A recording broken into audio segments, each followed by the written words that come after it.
Another little project today. This little monitor here, I use this in the motorhome for events. It seems to have died. Now I did actually pull it apart at the event and try resoldering some connections, that sort of stuff. Had no luck. I didn't do any probing or anything. So the first thing I'll do is plug it into power again and see if anything's changed. So let's get a baseline here for the current. No current draw at all showing on this power brick. That's fine. Let's plug the power brick in and see if we see anything show up. We do. There is some power draw. And now it's bloody working. Seriously? It's working now. Although it's gone off again. There we go. Yeah, okay. It detects as no input and then switches. This might be a nothing video then. I'm going to pull it apart anyway and just do some basic checks. You have to excuse the state of my desk. I've got several things on the go right now and some of them relate to the same bloody situation. Now I'm actually suspecting that this may have been playing up because of this. Because my wife's phone has also been having issues with charging off the 12 volt adapter. My phone's been fine, yours hasn't, but the different charges. So I'm thinking maybe there's an issue with the 24 volt to 12 volt converter, which is why it's sitting on my desk here. I will be looking at that too, but this runs off a 12 volt, it runs off this. And also off the main supply as well. I've got like a dual split thing I've got going on. Anyway, let's get this open. Now I know how to do it, because I did it on the weekend. This sort of folds out, kind of stuff down. Okay.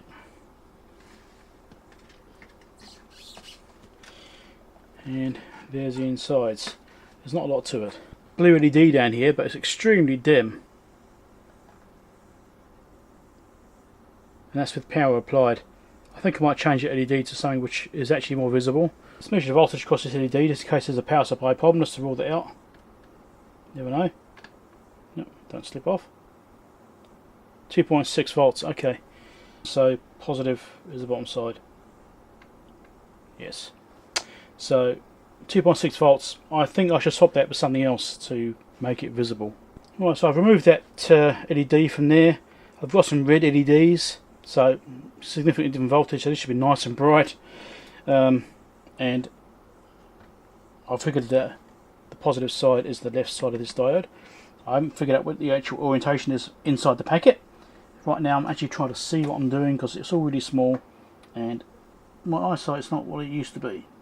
So try and get these out of the leader first, and I'll try and identify which way around it goes without dropping it. Okay, now which way is which? Okay, well if I know which way around it is, as long as I don't drop it now, I should be able to put it on and be okay. This is fun. Just like that. Okay, let's solder this on. I'm going to drop my soldering iron down because I don't want to accidentally cook the LED. Doesn't need that much heat. It's only small. Now,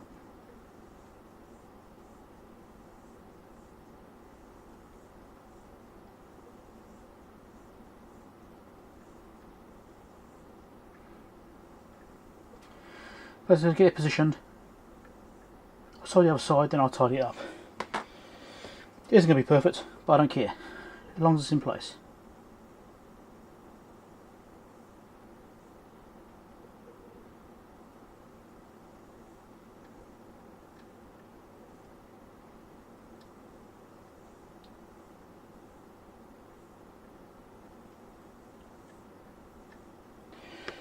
Alright, let's power it on, see what happens. Does it go pop straight away because I've got too much LED drive? Well, it's certainly more visible. Definitely shows up better than the blue does. So that's something. Let's see what voltage you're getting across there. I'll just tell you what it is on resetting everything up. 1.81 volts. Okay, that's what I expected. Cool. I think that's pretty good enough. Now, I am wondering about increasing the drive to this to make it slightly brighter. I mean, it can definitely go brighter than this. let's try and find the resistor that drives this thing. So I'm going to take this main board out now and just see if there's anything else on here which I didn't see whilst I was working on it at the event. I mean, I was using a magnifier, but it's not as good as the stuff I've got here. Obviously this is like my mobile setup, which is not very good compared to what I've got on my bench. So it's like emergency stuff. And I did resolder a whole bunch. I didn't clean anything up, I just resoldered all the solder joints, like the headers, the actual connections, that sort of stuff, connectors, that sort of stuff. Just anything which is through hole which might be affected by vibration. So I resoldered all that. I didn't do a particular job because it was not exactly using the best setup. But yeah, that's what I've got. Now, we've got these inductor stuff. I was suspicious about inductors being bad. It's kind of where I was thinking that maybe one of these inductors going open circuit because I couldn't see any power. But obviously now there is power. Even though I tried, well, normally there's two different power sources to run this thing. I've got like a redundant power supply, so I've got a mains powered, well, 240 volt powered power brick which runs 12 volts out. And I've also got a 12 volt system which comes off this thing here. They both come together through diode bridging, so they're isolated from each other, and they both feed through to create a 12 volt system which is redundant. So if one supply like this one dropped out, it wouldn't matter because I've still got the 240 volt supply power brick running stuff as well, so I've got that redundancy built in. And it's using 10 amp diodes, so no problems there, and it's all heat sinked and it's not getting hot or anything like that, so there's no issues with that. It's only drawing a couple of amps, if that. I always over engineer things. So the fact that I tried that didn't work initially, that's failing on that system. It's like, okay, so now I've got another power brick, just a dedicated power brick, bypassed all that redundant system, power brick plugged straight into this monitor, it still wouldn't come on. So it's a bit strange. It's working perfectly now. Anyway, so I might actually like reflow that chip or something. I don't know. It could well be something which has been affected by heat. Anyway, I'm going to have another really good look around and see if I can find anything. So I've noticed on here, check out that connector. Look how nice and straight that is. I can't see if it's shorting.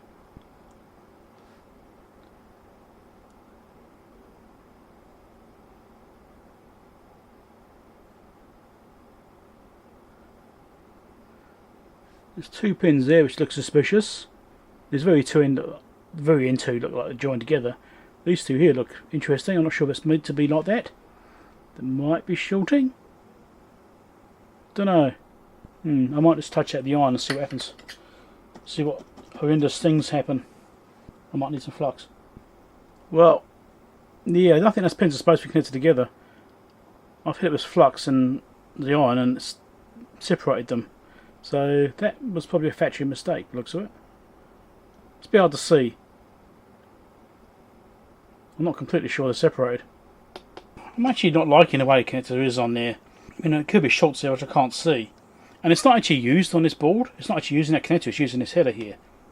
So I'm actually thinking, I might just take the bloody thing off. I'm not actually too worried about preserving the connector. Although maybe I should be. It might become useful one day. Let's do this way then.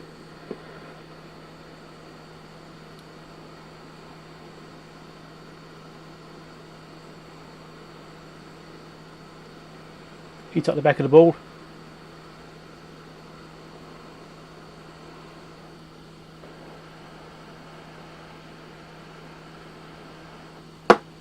Not yet.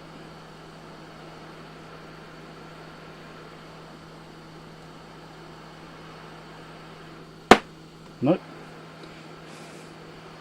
This might be a challenging one. I might have to put fresh solder on it, the whole thing.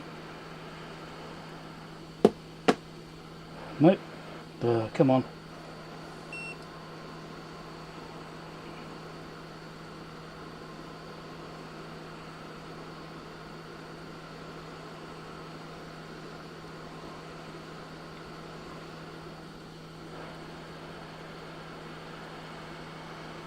My temperatures are a bit low. I've got 390 and 60% air, so it's not particularly high.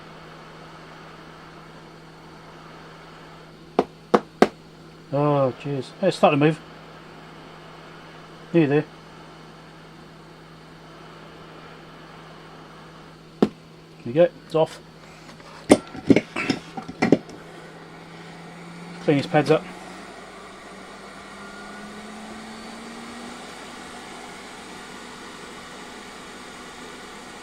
whilst it's hot, make it easier.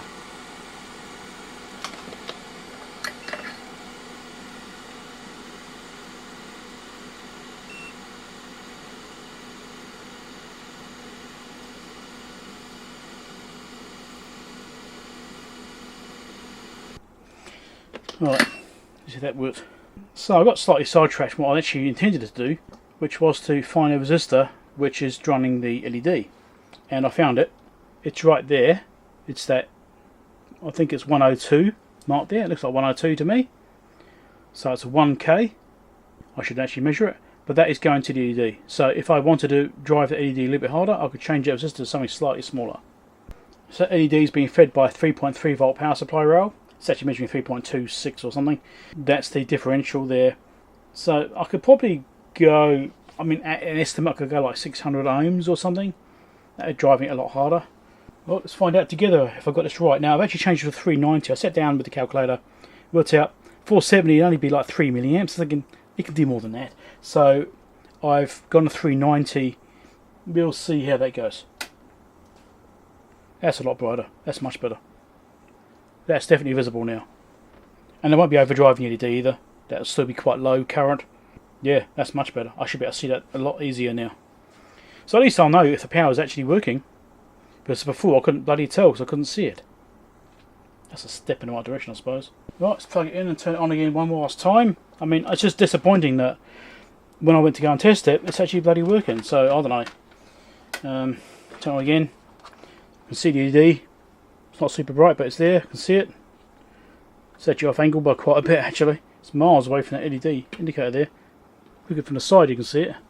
Anyway, it's working. So there's a light there, so at least I can see it. Surprised it's that far out of alignment. Wow, that's really bad. Who designed this thing? That's probably why I couldn't see it at all. It's really dim and I was way off angle. Right, well, at least it's definitely brighter now, so I can see it. So it seems to be working. I don't know. It's disappointing that I couldn't actually end up tracing a no power fault. But I don't know. We'll see if it keeps on working. Hope you found it interesting. Other videos to watch in the bottom there. Subscribe over there.